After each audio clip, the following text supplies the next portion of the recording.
ఏమిరా అభిషేకు, గట్ల పోయి గిట్ల అవుట్ అయినవు. పిచ్చు నచ్చలేదా, బౌలర్ నచ్చలేదా? టార్గెట్ నచ్చలేదన్నా. కనీసం 200+ టార్గెట్ లేకుంటే నాకు బ్యాటింగ్ చేయాలన్న మూడు ఉత్సాహం మొత్తం పోతుందన్నా. సరేరా, ఎలాగో నీకు బౌలింగ్ ఇవ్వడం మానేశాను. నువ్వు ఇలాగే ఎక్స్ట్రాలు పేలితే బ్యాటింగ్ ఇవ్వడం కూడా మానేస్తా. అంటే ఏంటన్నా, నన్నే తీసి పక్కన పెడతావా? లేదు, నిన్నెలా పక్కన పెడతానరా? అది ఆ మాత్రం లెవెల్ ఉంటుంది అభిగాడంటే. నిన్ను హోటల్లోనే వదిలేసి వస్తాంరా, గ్రౌండ్కు కూడా తీసుకురాము. ఎందుకంటే నువ్వు పక్కనే ఉంటే నిన్ను చూసి ఇంకో నలుగురు నీలాగే తయారయ్యేలా ఉన్నారు. ఏందన్నా నువ్వు, నేనొక్కడినే పుట్టుక్కున అవుట్ అవుతున్నానా? ఆ హెడ్ ఏమన్నా సెంచరీ కొట్టొచ్చాడా? నా వెనకే తోక పట్టుకొని వచ్చేసాడు కదా. వాడి సంగతి ఆస్ట్రేలియా వెళ్ళాక చెప్తాలే. నువ్వు మళ్ళీ దొరకవు కదా నాకు, అందుకే ముందు నిన్ను తగులుకున్నా. ఏందన్నా నీ సోది? మనం మ్యాచ్ గెలిచాం, ప్లే ఆఫ్ ఆశల్ని కాపాడుకున్నాం. సంతోషపడాల్సిన టైంలో చావుపాటకు డ్యాన్స్ చేస్తా అంటావేంటి? ఇది గెలవగానే కప్పిచ్చేయర్రా మనకు. ఇంకా ఆడాల్సింది చాలా ఉంది. కనీసం రాబోయే మ్యాచ్ల్లో అయినా కాస్త రెస్పాన్సిబుల్గా ఆడతావని చెప్తున్నా. సరే అన్న, రెస్పాన్సిబుల్కు ఆరెంజ్ జెర్సీ వేస్తే ఎలా ఉంటుందో అలా ఆడి చూపిస్తా. ఇప్పటికైనా వెళ్ళి ఎంజాయ్ చేసుకోవచ్చా? సరే వెళ్ళు వెళ్ళు. అన్నా, ఈరోజు ఎస్ఆర్హెచ్లో హై స్కోర్ నాదే అన్నా. నాకు తెలుసురా, స్కోర్ బోర్డ్ చూసా. నీ ఆట చూసా, నీ వేషాలు చూసా. నేనేం వేషాలు వేసానన్నా? మధ్యలో కొత్త బాల్ ఇస్తే దాన్ని పిసికి చూసావంట. ఎందుకురా? బాల్కు సొట్టలేమైనా ఉన్నాయేమో అని చూశానన్నా. నువ్వు అవుట్ అయ్యావో లేదో చెక్ చేసుకోవు గానీ బాల్కు సొట్టలున్నాయా, ఎంపైర్కు బట్టతలుందా లాంటివి మాత్రం చెక్ చేస్తావనుకో. అదేదో అలా జరిగిపోయిందన్నా, దాన్ని మర్చిపోండి అన్నా ప్లీజ్. మర్చిపోయే గట్టమారా అది. వరుసగా 4-5 మ్యాచ్లు నువ్వు ఇలాగే బాగా ఆడితే తప్ప ఎవరు దాన్ని మర్చిపోలేరు. అవునా? అయితే ఖచ్చితంగా బాగా ఆడతానన్నా. ఆడతావు. ఇప్పుడు అవసరం నీది కదరా, జాగ్రత్తగానే ఆడతావు. నేను నాట్అవుట్. జింగ్ చక చక చక, నేను ఈరోజు నాట్అవుట్.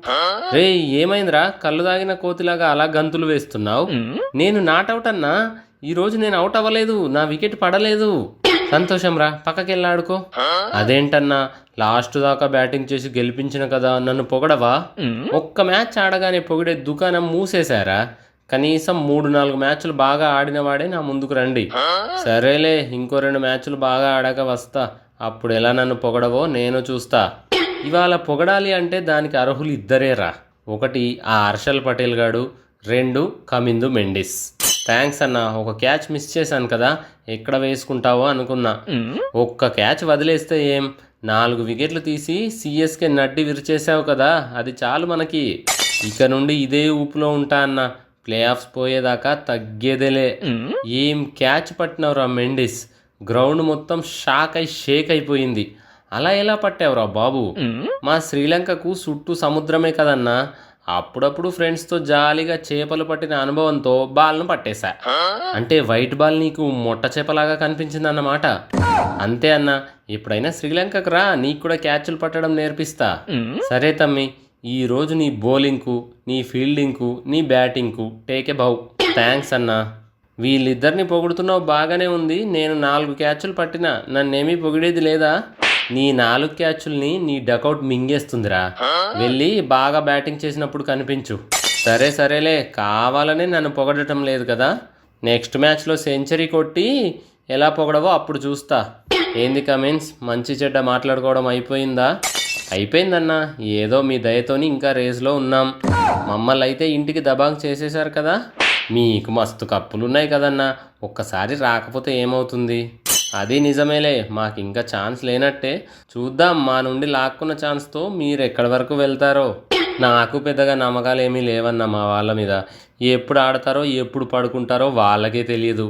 ఏదో ఒక గండం దాటామన్న సంతోషం అంతే. పైగా 12 ఏళ్ల తర్వాత సిఎస్కే మీద చెపాక్లో గెలిచాం కదా, అదొక ఆనందం. సరేలే, ఇదే ఊపులో మిగిలిన మ్యాచ్లు కూడా గెలవండి.